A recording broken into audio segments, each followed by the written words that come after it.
Hi and welcome everyone. In today's video I'm going to teach you how to create a post in Parler. So as always, let's go to Parler.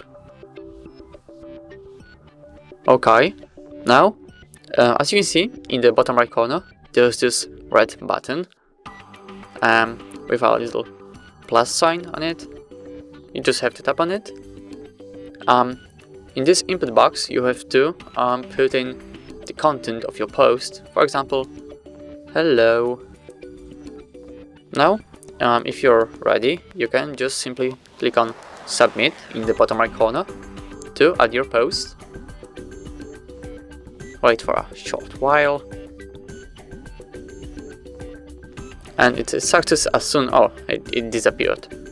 But basically you have added your post, it's right there. And that's how you create a post in Parler. So thank you so much for watching. Please leave a like on this video and subscribe to our YouTube channel. Goodbye.